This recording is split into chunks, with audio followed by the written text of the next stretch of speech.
وَلَقَدْ يَسَّرْنَا الْقُرْآنَ لِلذِّكْرِ فَهَلْ مِن مُّدَّكِرٍ۔ السلام علیکم ورحمۃ اللہ وبرکاتہ، نحمده ونصلی علی رسولہ الکریم، اما بعد فاعوذ باللہ من الشیطان الرجیم، بسم اللہ الرحمن الرحیم، رب اشرح لی صدری ویسر لی امری واحلل عقدۃ من لسانی یفقہوا قولی۔ اپنی نیتوں کا جائزہ لیں، یہاں کیوں آئے ہیں، کیوں بیٹھے ہیں، کیا ارادہ ہے، کیا چاہتے ہیں۔ آئندہ جب بھی میں کہوں کہ نیت کا جائزہ لیں تو فوراً ایک جملہ دہرائیں، والقلب متوجہ الی اللہ۔ ٹھیک ہے، کیا میرا دل اللہ کی طرف متوجہ ہے؟ اچھی نیت کا معنی کیا ہے کہ دل اللہ کی طرف متوجہ ہو، لوگوں کی طرف نہیں کہ لوگ اس وقت کیا کہیں گے، کیا سوچیں گے، لوگوں کی نظر میں کیسے لگ رہی ہوں، لوگ مجھے پسند کر رہے ہیں یا نہیں کر رہے، یہ سب باتیں آؤٹ۔ ٹھیک ہے، تو نیت کا جائزہ کیسے لیں گے؟ کیونکہ دیکھیے، ایک ہوتا ہے کہ کوئی کام کرنا اور ایک ہوتا ہے اس کام کو کیسے کرنا ہے۔ جب تک کرنے کا سلیقہ نہ آئے، طریقہ نہ آئے، اس وقت تک وہ کام سمجھے آپ نے کیا نہیں، بگاڑا ہے۔ والقلب متوجہ الی اللہ، دل اللہ کی طرف متوجہ ہو۔ سوچئے، کیا اس وقت آپ اپنے آپ کو اللہ تعالیٰ کی نگاہوں کے سامنے محسوس کر رہے ہیں کہ میرا رب مجھے دیکھ رہا ہے، اور مجھے امید ہے کہ فرشتوں کی مجلس میں میرا ذکر کر رہا ہے، کہ میری یہ بندی سب کے ساتھ مل کر میرے ذکر کے لیے یہاں جمع ہے۔ بس یہ خیال آپ کو خوش کر دے، اس کے بعد آپ کو ساری گرمی، تھکاوٹ، ہر چیز بھول جائے گی۔ اور میں یہ چاہوں گی کہ ہر سپارے کے اندر سے کم از کم 3 نقطے آپ ایسے نکالیں جن میں کچھ کرنے کا حکم دیا گیا ہو اور وہ آپ اپنے لیے لے لیں۔ کرنے کا حکم دیا گیا ہو، مثلا قولوا للناس حسنا، یا ایھا الناس اعبدوا ربکم، ان سب میں امر کا صیغہ ہے، تو امر کی صیغے کے ساتھ جو احکامات آئیں گے ان کو آپ اپنے لیے نوٹ کر لیں کہ یہ اللہ تعالیٰ مجھ سے خطاب کر رہے ہیں، اور خصوصاً اگر اس سے پہلے یا ایھا الذین آمنوا بھی ہے تو وہ براہ راست اپنے لیے لیں گے، تو اللہ نے میرے سے بات کی، یہ میرے متعلق ہے اور مجھے اس پر عمل کرنا ہے۔ ٹھیک ہے، تو گول کیا سیٹ کیا آپ نے رمضان کے لیے؟ رمضان کے لیے کیا گول سیٹ کیا؟ کیونکہ اگر آپ نے گول نہیں سیٹ کیا تو آپ گول گول ہی گھومتے رہیں گے، آپ کہیں نہیں پہنچیں گے۔ ہر صورت بخشش کروانی ہے انشاءاللہ، اچھے اچھے کام بھی کرنے ہیں، دعائیں بھی کرنی ہے، تڑپنا بھی اور رونا بھی اس چیز کے لیے کہ اللہ تعالیٰ بس تو مجھے بخش دے، کیونکہ اللہ تعالیٰ اگر بخش دے تو ہی ہماری نجات اور کامیابی ہے۔ اس کے علاوہ ایک ٹارگٹ اور یہ ہے کہ یہ پارہ جب آپ پڑھ چکیں گے، کیونکہ 2 گھنٹے کے اندر زیادہ سے زیادہ آپ کتنی چیزوں کی تفسیر ہے، یہ کوئی تفسیر کی کلاس نہیں ہے، یہ صرف ایک ذکرہ اور ایک ریمائنڈر ہے، ٹھیک ہے، ایک یاد دہانی ہے۔ کچھ لوگوں نے پہلے سے قرآن مجید پڑھ رکھا ہے، ان کے لیے بھی، اور جنہوں نے نہیں پڑھ رکھا ان کے لیے بھی، اور سب سے پہلے خود میرے اپنے لیے ایک یاد دہانی ہے۔ تو اس کے لیے کرنا کیا ہے، ہمیں موٹی موٹی باتیں اپنے لیے سیکھنی، عمل کی باتیں، کم از کم 3 آیتیں، 3 احکامات اپنے لیے نکالنے، اور دوبارہ جب آپ اس پارے کی تلاوت کریں گے، جیسے رمضان میں آپ پہلے رمضان سے شروع کریں گے، تو ہر پارے میں آنے والے الاسماء الحسنی کے اوپر نشان لگائیں کہ اس پارے کے اندر اللہ سبحانہ وتعالیٰ کے کتنے نام آئے ہیں۔ اس سے پہلے کہ دورہ قرآن شروع کروں، میں اپنی کتاب کا تعارف آپ کو کرانا چاہتی ہوں۔ یہ تفسیر کی کتاب ہے میری، جو میں نے 21 اگست 1974 میں خریدی تھی، خود 1974، اور اب کیا ہے 2014، تو کتنے سال سے یہ میرے ساتھ ہے؟ 40 سال سے الحمدللہ، اور یہ میرے لیے ایک بہت بڑا ذخیرہ ہے، اور میرے بہت ساری قیمتی یادیں اس کے ساتھ وابستہ ہیں۔ میرا سمجھے کہ بچپن اور جوانی اور ادھیڑ عمر اور اب بڑھاپے کی طرف قدم رکھتے ہوئے یہ میری ایک بہترین ساتھی رہی۔ آپ لوگوں کے پاس بھی کتابیں ہوں گی، اور خاص طور پر وہ کتابیں جو آپ زندگی بھر ساتھ رکھیں، کہیں پر بھی میں جاؤں تو یہ میرے ساتھ سفر کرتی۔ پچھلی دفعہ میں لاہور گئی تھی، ساتھ لے گئی، لاہور سے واپس آئی، ساتھ لے کر آئی، کینیڈا تک کا اس نے سفر کیا، اور اس کے علاوہ بھی جہاں مجھے قرآن مجید پڑھانا ہوتا ہے یہ کتابیں میرے ساتھ ہوتی۔ باقی سامان پیک ہوتا ہے کہ بکس گم جائے تو بھی کوئی بات نہیں، لیکن یہ میرا ہینڈ کیری میں ہوتا ہے، اور الحمدللہ اللہ کے فضل سے اللہ تعالیٰ نے ابھی تک اس کو محفوظ رکھا ہوا ہے، اور اللہ سے دعا ہے کہ جو میں نے اس میں سیکھا ہے اور جو میں نے اس سے سکھایا ہے لوگوں کو، وہ میری قبر کا بھی ساتھی بن جائے، اور آئندہ زندگی میں بھی ساتھ رہے، اور آخرت میں میرے حق میں حجت بنے، خلاف حجت نہ بنے۔ یہ چھوٹی سی بات اس لیے شیئر کرنا چاہ رہی تھی کہ شاید آپ کو اس سے کوئی فائدہ ہو کہ اگر اللہ آپ کو زندگی دے اور اللہ دے آپ کو کہ اگلے 40 سال کا آپ نے کیا پلان بنایا ہوا ہے. کیونکہ میرے سامنے اس وقت ینگ لوگ زیادہ بیٹھے ہیں اور بہت سے اس ایج میں جس میں میں نے اس کتاب کو لیا تھا. تو آپ سب اپنے آئندہ 40 سالوں کا کہ اگر اللہ زندگی دے تو اس کے بارے میں کیا سوچتے ہیں, کیا چاہتے ہیں, کیا طلب ہے, کیا تڑپ ہے, اور آپ کس چیز کو ٹریجر کرتے ہیں. کیا آپ نہیں چاہتے کہ قرآن ساری زندگی آپ کے ساتھ رہے اور اس کے بعد قبر میں بھی اور حشر میں بھی, اور قیامت کے دن یہ ہمارے حق میں جھگڑا کرنے والا ہو اور ہماری بخشش کا ذریعہ ہو. چلیے شروع کرتے ہیں. یا رب لک الحمد کما ينبغي لجلال وجهك وعظیم سلطانك. یا رب لک الحمد کما ينبغي لجلال وجهك وعظیم سلطانك. سبحان اللہ والحمد للہ ولا الہ الا اللہ واللہ اکبر ولا حول ولا قوة الا باللہ العلی العظیم.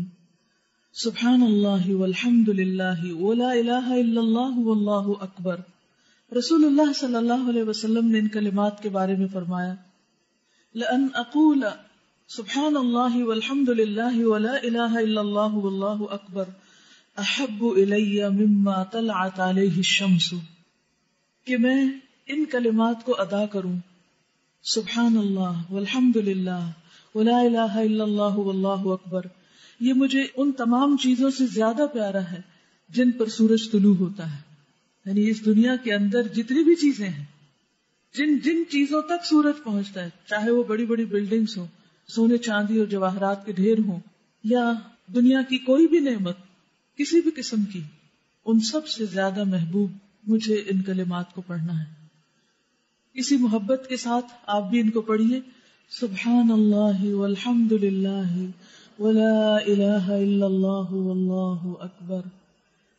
اے اللہ ہمیں بھی ان کلمات کو ہر چیز سے زیادہ محبوب بنا دے اور ہمیں ان لوگوں میں شامل کر جو واقعی خوشی کے ساتھ, دل جمی کے ساتھ تیرا ذکر کرنے والے ہیں.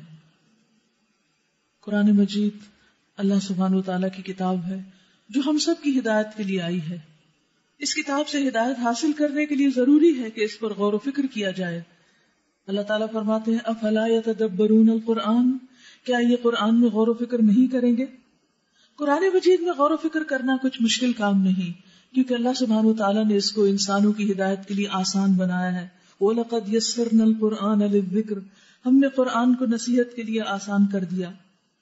اور پھر کیوں نہ اس کتاب کا مطالعہ کیا جائے, کیونکہ سب سے سیدھی راہ یہی کتاب دکھاتی ہے.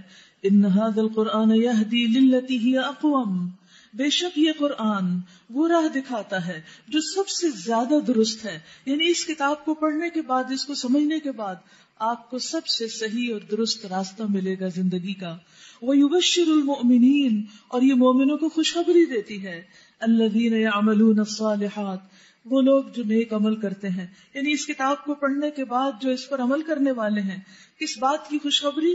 أَنَّ لَهُمْ أَجْرًا كَبِيرًا, کہ ان کے لیے اجر کبیر ہے, بہت بڑا اجر ہے. لہٰذا اس کتاب کا پڑھنا, اس کے لیے تکلیف اٹھانا, مشقت کرنا, اس کے لیے کسی بھی قسم کی محنت کرنا, اور خصوصاً غور و فکر اور تدبر کے لیے, یہ انسان کے لیے اجر عظیم کا باعث ہے. لہٰذا ہم سب اس نیت, ارادے, شوق اور دعا کے ساتھ یہاں بیٹھیں کہ اللہ سبحانہ وتعالی ہمیں اس سے علم نافع عطا کرے, عمل صالح کی توفیق دے اور اجر کبیر عطا فرمائے. اور پھر اللہ سبحانہ وتعالی نے ہم سب کے لیے اس کتاب کو نبی صلی اللہ علیہ وسلم کے ذریعے پہنچایا, اور آپ نے پہنچانے کا حق ادا کیا. وَأُوحِيَ إِلَيَّ هَذَا الْقُرْآنُ لِأُنذِرَكُم بِهِ وَمَن بَلَغَ, یہ قرآن میری طرف اس لیے وحی کیا گیا ہے کہ میں اس کے ذریعے تم کو ڈراؤں اور ان سب کو بھی جن تک یہ پہنچے. تو آج یہ ہم تک پہنچا ہے, لہٰذا ہمیں اس کو پڑھتے ہوئے سنجیدگی اختیار کرنی ہے اور اللہ سے ڈرتے ہوئے اس کو پڑھنا ہے. یہ کتاب کھیل نہیں, کوئی شعر و شاعری نہیں, کوئی لطیفے نہیں, کوئی ہنسی مذاق کی چیز نہیں, یہ ایک سنجیدہ کلام ہے. لہٰذا اس کو سیکھنے کے لیے, سمجھنے کے لیے ہمیں سنجیدگی اختیار کرنی ہے, اور پھر اس کتاب کو دوسروں تک بھی پہنچانا ہے.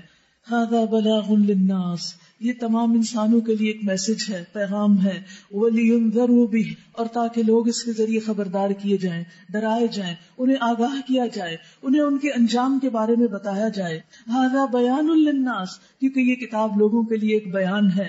ھذا بصائر للناس، یہ کتاب لوگوں کے لیے بصیرت کی روشنیاں ہیں، اور یہی کتاب سیدھا راستہ دکھاتی ہے۔ وَأَنَّ هَذَا صِرَاطِي مُسْتَقِيمًا، اور یہ ہے میرا سیدھا راستہ، اور جو لوگ اس پر ایمان لائیں اور اس کتاب کے مطابق اپنی زندگی کو ڈھال لیں، ان کے بارے میں قرآن اس بات کی گواہی دیتا ہے کہ وہ ان کے لیے ہدایت اور شفا کا ذریعہ ہے۔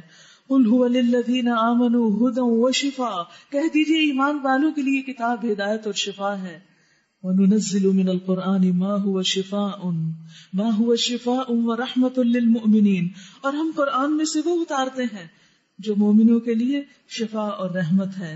لیکن اس کے برعکس جو لوگ اس پر ایمان نہ لائیں اور اس سے ہدایت حاصل نہ کریں، اس سے فیض حاصل نہ کریں، ان کے بارے میں سورۃ النحل میں فرمایا ان الذین لا یؤمنون بآیات اللہ لا یہدیہم اللہ، بے شک وہ لوگ جو اللہ کی آیات پر ایمان نہیں لاتے، اللہ ان کو ہدایت نہیں دیتا۔ یعنی جو اس کتاب کو چھوڑ کر کسی اور چیز سے ہدایت حاصل کرنا چاہے گا وہ ہدایت نہیں پا سکتا۔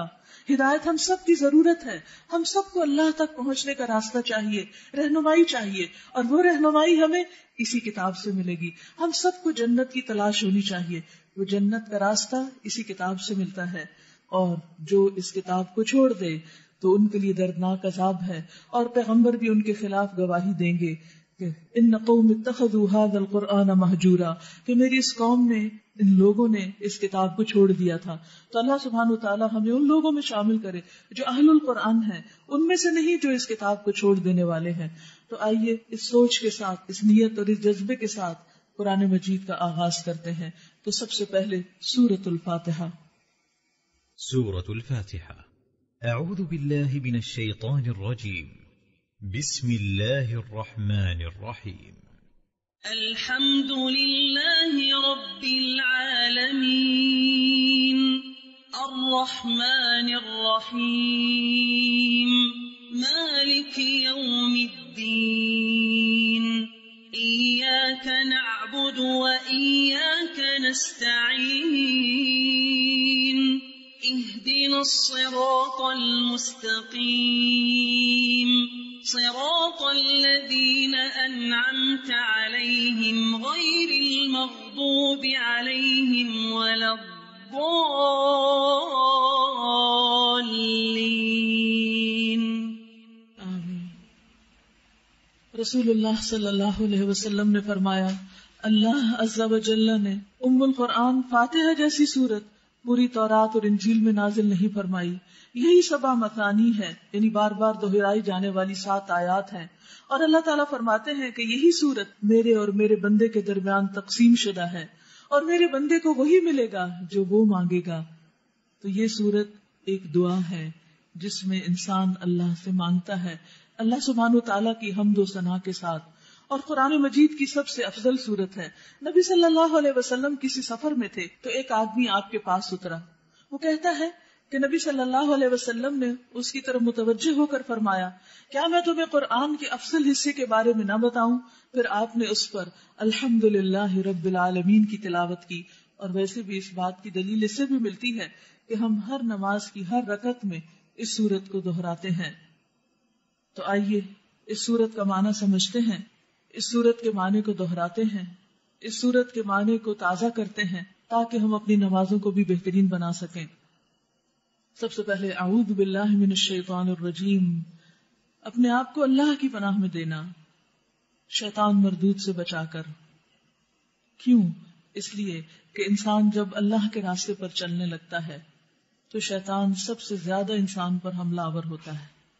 تو اعوذ باللہ کہیے، اعوذ باللہ، میں اللہ کی پناہ لیتی ہوں، اعوذ باللہ من الشیطان الرجیم، شیطان مردود سے بچنے کے لیے، اس کی شرارتوں سے، خواہ وہ جنوں میں سے ہوں خواہ وہ انسانوں میں سے ہوں، وہ کوئی بھی ہوں، وہ جو مجھے اس راستے پر چلنے سے روکیں، اس راستے کو میرے نزدیک غیر اہم بنائیں، تو میں ان سب سے بچنے کے لیے اپنے آپ کو اللہ کی پناہ میں دیتی ہوں کہ اللہ تعالیٰ میری حفاظت فرمائے۔ بسم اللہ الرحمن الرحیم، اللہ کے نام سے جو رحمان الرحیم ہے۔ اللہ سبحانہ وتعالیٰ کی یہ رحمت ہے کہ اس نے یہ کتاب ہم پر نازل کی. الرحمن علم القرآن، رحمان جس نے قرآن کی تعلیم دی. اللہ سبحانہ وتعالیٰ کی بے شمار رحمتیں ہیں، لیکن سب سے بڑی رحمت کہاں ظاہر ہوتی ہے؟ اس قرآن کے ذریعے. تو گویا اس وقت اللہ سبحانہ وتعالیٰ نے آپ پر رحمت فرمائی ہے کہ آپ کو اپنی کتاب سے جوڑ دیا اور اس کو سیکھنے اور سمجھنے کی توفیق عطا فرمائی. الحمدللہ رب العالمین، تعریف اللہ ہی کے لیے ہے جو تمام کائنات کا رب ہے. تعریف کسی اور کی نہیں، میری نہیں، آپ کی نہیں، کسی بادشاہ کی نہیں، دنیا کی رونقوں کی نہیں، ان چیزوں کی نہیں جنہیں ہم پسند کرتے ہیں یا جو ہمارے دل پر اترتی ہیں. تعریف تو اللہ کی جس نے ان سب چیزوں کو بنایا. جب بھی آپ کسی چیز کی تعریف کرے تو فوراً اپنے رب کو یاد کرے کہ اصل تعریف کے لائق تو وہ ہے جس نے اس کو بنایا، اور پھر اس نے تو پوری کائنات کو بنایا ہے. رب العالمین ہے. رب العالمین وہ سب کا رب ہے. ان کا بھی رب ہے جو اس کو مانتے ہیں اور ان کا بھی رب ہے جو اس کو نہیں مانتے، لیکن اپنے ماننے والوں کے لیے وہ خاص رب ہے. وہ اس کے خاص بندے ہیں جن کو وہ ایمان، عمل صالح، علم نافع عطا کرتا ہے اور جنہیں وہ اپنی پہچان اور اپنا قرب نصیب کرتا ہے. لہذا وہ ہم سب کا رب ہے جس نے ہمیں یہ کتاب دی. الرحمن الرحیم، دوبارہ اس کی رحمت کی بات ہے. نہایت مہربان، بار بار رحم فرمانے والا ہے. مالک یوم الدین، جو روز جزا کا مالک ہے، یعنی قیامت کے دن کا مالک ہے. حقیقت یہ ہے کہ اس صورت میں اللہ سبحانہ وتعالیٰ سے دعا کرنے کے لیے سب سے پہلے اللہ تعالیٰ کی تعریف سکھائی گئی ہے. فضالہ بن عبید کہتے ہیں کہ ایک مرتبہ رسول اللہ صلی اللہ علیہ وسلم تشریف فرما تھے. ایک شخص آیا اور اس نے نماز پڑھی، پھر فرمایا اے اللہ مجھے بخش دے اور مجھ پر رحم فرما. تو رسول اللہ صلی اللہ علیہ وسلم نے فرمایا اے نمازی، تو نے جلدی کی، جب نماز پڑھ چکو تو بیٹھے رہو اور اللہ تعالیٰ کی حمد و ثنا بیان کرو جیسا کہ اس کے شایان شان ہے، پھر مجھ پر درود بھیجو، پھر اس سے دعا کرو. تو ہم یہاں پر اللہ سبحانہ وتعالیٰ کے الاسماء الحسنى کے ذریعے ان کا وسیلہ اور واسطہ دے کر دعا کر رہے ہیں، جس میں سب سے پہلے رب العالمین ہے، پھر الرحمن الرحیم ہے، پھر مالک یوم الدین ہے. کیونکہ اللہ تعالیٰ خود فرماتے ہیں وَلِلَّهِ الْأَسْمَاءُ الْحُسْنَى فَادْعُوهُ بِهَا، اور سب سے اچھے نام اللہ ہی کے ہیں سو اسے ان کے ساتھ پکارو. تو ہمیں اللہ سبحانہ وتعالیٰ کو پکارنے کے لیے ادب اور سلیقہ سیکھنا چاہیے، اور اس سے پہلے اللہ تعالیٰ کی حمد و ثنا بیان کرنی چاہیے، اللہ تعالیٰ کی تعریف بیان کرنی چاہیے. تو سورۃ فاتحہ میں دراصل ہم اللہ تعالیٰ کی سب سے پہلے تعریف بیان کرتے ہیں اور پھر اخلاص کے ساتھ دعا کرنی چاہیے. اسی لیے کہا ایاک نعبد و ایاک نستعین، صرف تیری ہم عبادت کرتے ہیں اور صرف تجھ سے ہم مدد چاہتے ہیں، یعنی ہم تیرے ہی بندے ہیں اور عبادت کے لیے ہمیں تیری ہی مدد چاہیے. اہدنا الصراط المستقیم، تو ہمیں سیدھا راستہ دکھا.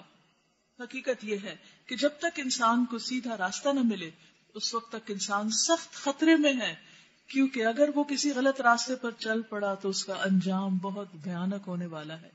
کیونکہ قیامت کا دن کوئی معمولی دن نہیں ہے، بہت سخت دن ہے.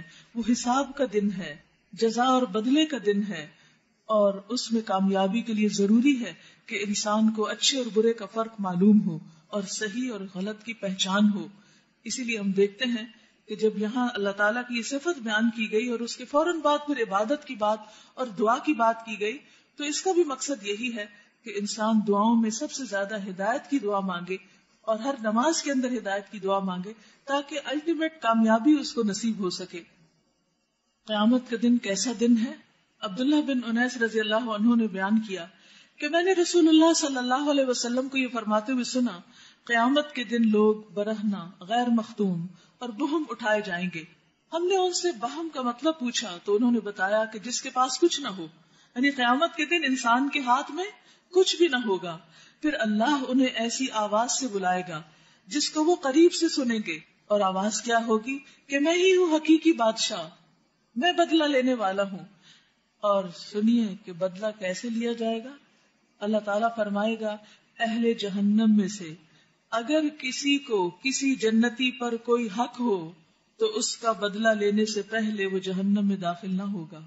یعنی بھلے کوئی شخص جہنم میں جا رہا ہو، لیکن اگر اس نے کسی جنتی سے بدلہ لینا ہے تو وہ پہلے بدلہ لے گا، پھر جہنم میں جائے گا. حتیٰ کہ میں اس سے ایک تمانچے یعنی ایک تھپڑ کا بھی بدلہ لوں گا. تو بندوں کے حقوق کو معمولی چیز نہیں ہے کہ جن کے خلاف ہم جب چاہیں منہ کھول دیں اور جیسی چاہیں غیبت کرنا شروع کر دیں اور جس کی جب چاہیں عزت اڑانا شروع کریں. اور اہل جنت میں سے بھی اگر کسی کو کسی جہنمی پر کوئی حق ہو تو اس کا بدلہ لینے سے پہلے وہ جنت میں داخل نہ ہوگا، یہاں تک کہ اس سے ایک تمانچے کا بدلہ بھی لوں گا. ہم نے پوچھا یہ کیسے ہوگا؟ جبکہ ہم اللہ عز و جل کے سامنے برہنہ یعنی بغیر لباس کے، غیر مختون یعنی بغیر ختنے کے اور بہم خالی ہاتھ ہوں گے. انہوں نے جواب دیا کہ وہاں نیکیوں اور گناہوں کا حساب ہوگا. یعنی جس کسی انسان کے ساتھ اس دنیا میں کوئی زیادتی کی ہے کسی بھی طرح، خواہ اس کو پتا ہے یا نہیں پتا، اسے معافی مانگ لے، کیونکہ قیامت کے دن جب تک بدلہ ہو نہیں چکے گا اس وقت تک انسان اپنے انجام کو نہیں پہنچے گا. لیکن ہم بہت سی چیزوں کو بہت ہی معمولی لیتے ہیں، بہت ہلکا لیتے ہیں اور سمجھتے ہیں کہ بس ایسے ہی کام چل جائے گا. نہیں، کسی پر زیادتی کرتے وقت سوچئے، اور اگر ہو چکی ہے تو یہاں دنیا میں حساب کتاب صاف کر لیجئے، ورنہ پھر نیکیاں تیار رکھیے دوسروں کو دینے کے لیے. تو ایاک نعبد و ایاک نستعین، اس لیے قرآن مجید کو پڑھنا کتنا ضروری ہے اور سمجھنا کتنا ضروری ہے کہ ہمارے لیے کیا حلال ہے، کیا حرام ہے، کیا جائز ہے، کیا ناجائز ہے، کیا چیز فائدہ دے گی اور کیا چیز نقصان دینے والی ہے. اس قرآن کے بغیر لوگ ایسے ہی ہیں جیسے اندھیروں میں بھٹک رہے ہوں، اور اندھیروں میں بھٹکنے والا کسی بھی چیز سے ٹکرا کر نقصان اٹھا سکتا ہے. تو اہدنا الصراط المستقیم صراط الذین انعمت علیہم، راستہ ان لوگوں کا جن پر تو نے انعام کیا، انبیاء، صدیقین، شہداء، صالحین. غیر المغضوب علیہم، ان کا راستہ نہیں جن پر تیرا غضب ہوا، جن پر تو بہت ناراض ہوا. ولا الضالین، اور نہ بھٹکنے والوں کا راستہ. تو اللہ سبحانہ وتعالیٰ سے دعا ہے کہ وہ ہمیں سیدھے رستے پر چلائے اور اپنی رحمت سے سیدھے رستے پر مرتے دم تک قائم رکھے. وَلَقَدْ يَسَّرْنَا الْقُرْآنَ لِلذِّكْرِ فَهَلْ مِن مُّدَّكِرٍ